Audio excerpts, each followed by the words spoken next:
I'm fascinated by this survey that we have of general managers. Nuno, did you see this? I like this a lot. So our ESPN did a survey of 10 NBA scouts and executives, and they asked them a bunch of questions. And for the first time in what has got to be, what year did LeBron James come into the league? 2004? Whatever his rookie year was, 2003? So whatever it is, 17, 18 years?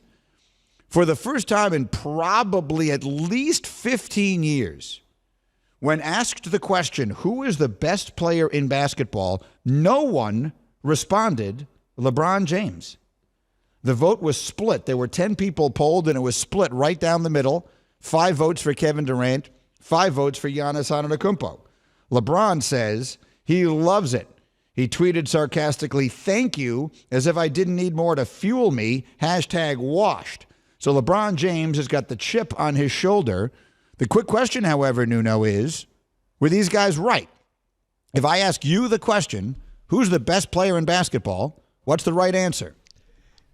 They got it right. It's either going to be Kevin Durant or Giannis. I would lean towards Kevin Durant. So let me ask you a question.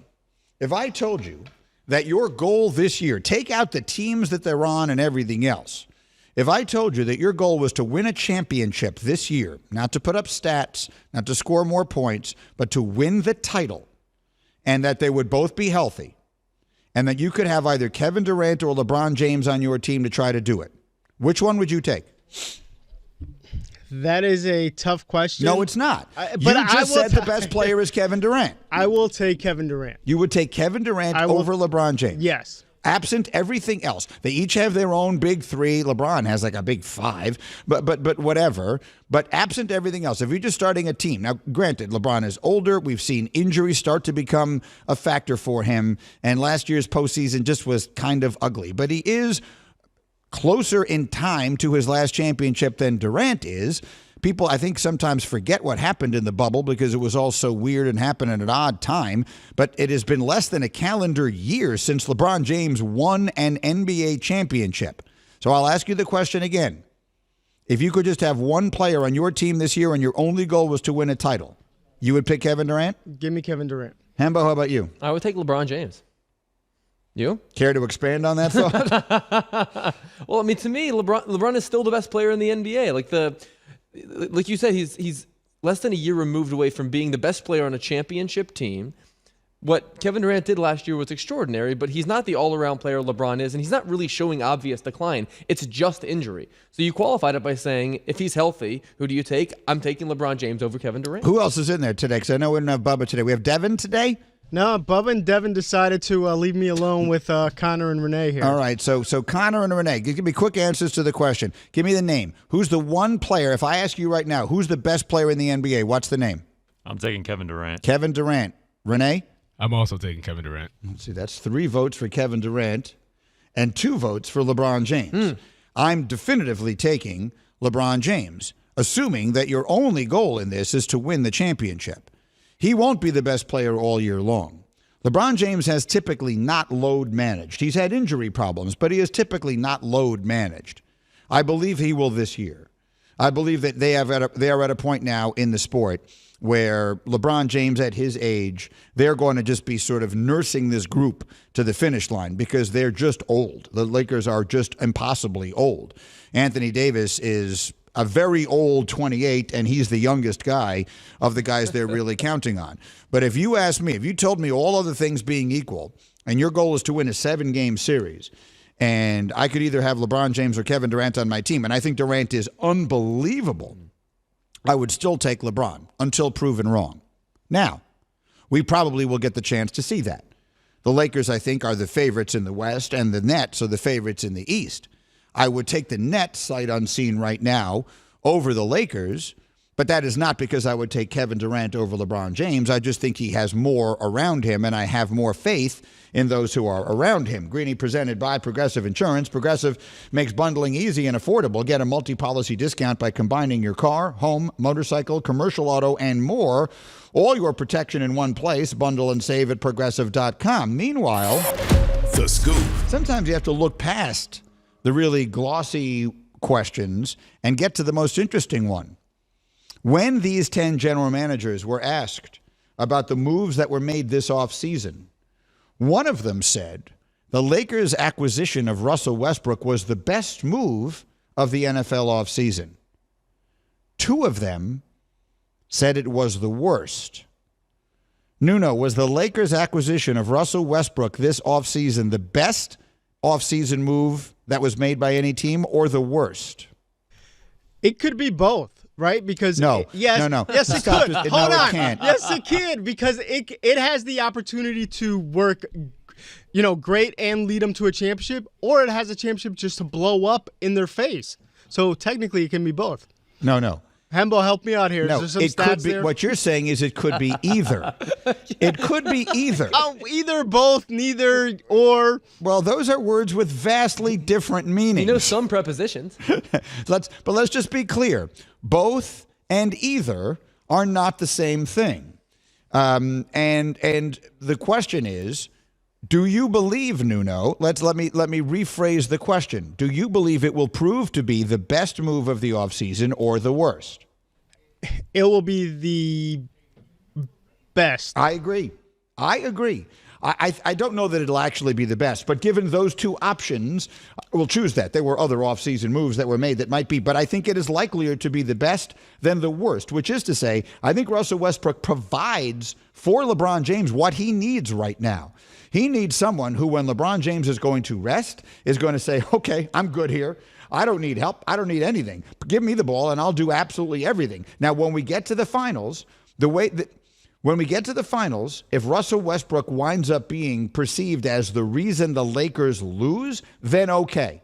But I'll bet against that. I think that LeBron needs a guy right now like Russell Westbrook on his team. I actually think it is likelier to be the best move. The GOAT, LeBron James. However, my man Tim Bontemps had a survey of scouts, and they said that Giannis is the best player in the league, that KD is the best player in the league, and no one said LeBron James is the best player in the league. So he said, thank you, as if I didn't need more to fuel me. Washed king. Jalen Rose, LeBron James is really playing up the no one believes in us card this year. What do you think about his response to being not called the best player in the league?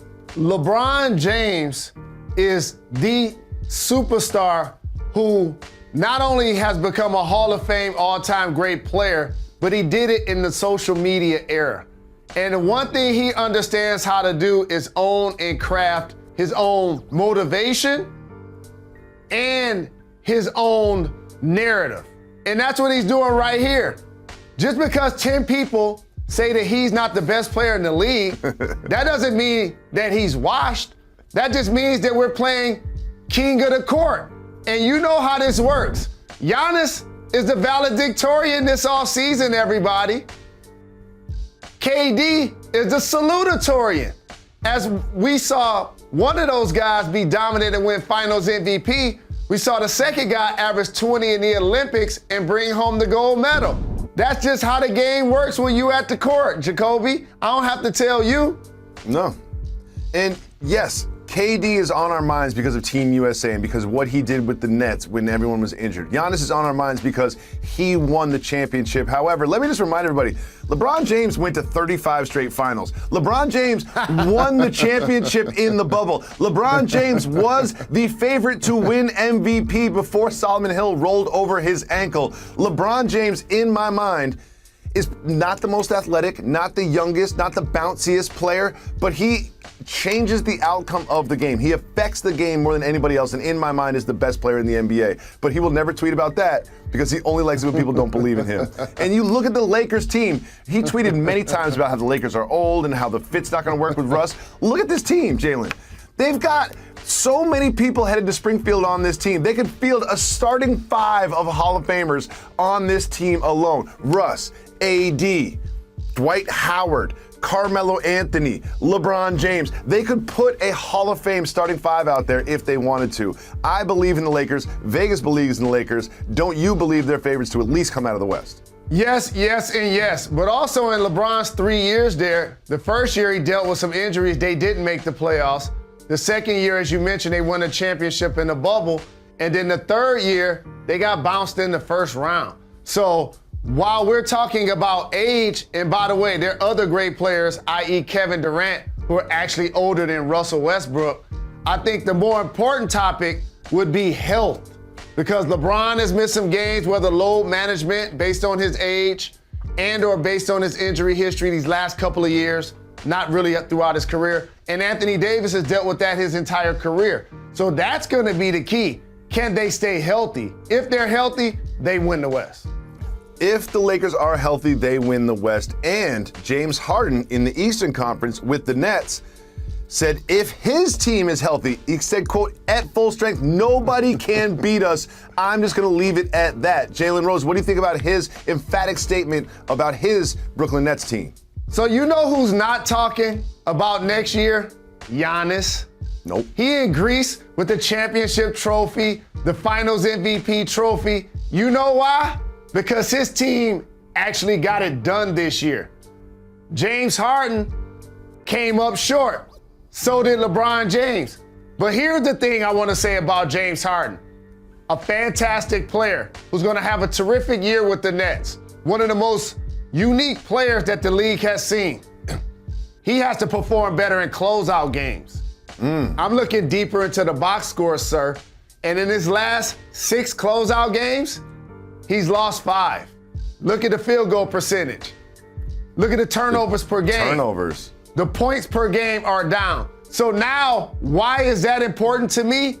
Because you go from being the guy with the Nets. You go from being the guy with the Rockets to a big 3 with the Nets. So now the pressure should be off of him, and he should be able to perform a lot better, at least a lot more efficient. When we look at these two teams, the Lakers and the Nets, in my mind, they're clear favorites to come out of their conference. And Vegas backs that up too. When you look at the numbers, they got the Lakers coming out of the West, and then there's a big gap, and they have the absolute Warriors actually as the second in the West. And in the Eastern Conference, when you look at the numbers, again, the Nets are favored to come out at just plus 100. Then there's a big gap to plus 325 for the Bucks to come out of the East. So these are clear favorites, but you mentioned it. There's one word that comes up when you look at these two teams, health. And James said it himself. He said, at full strength, no one can beat us. And you look at the Lakers, at full strength, no one can beat them. Do you expect a lot of load management, a lot of long absences to give extra time to come back from injury to guarantee health for these two teams in the playoffs? Great. I'm glad you went here. So each situation is going to handle it different. For the Lakers, you stagger LeBron and or AD to play with Russ or Russ to play with both of those guys out. With the Nets, it's going to be the exact same thing. If you want to rest KD or Kyrie, then that's going to be Harden. Or it's going to be 2 of the 3. Each of those squads are going to find ways to keep an anchor out there. And you know who the anchor's got to be? The guy of the big 3 that ain't won the championship yet. That's Russ with the Lakers. That's Harden with the Nets. Those are the guys that's going to be required to play the most games and play the most minutes throughout the regular season so that you can try to protect seeding and try to keep the other guys healthy.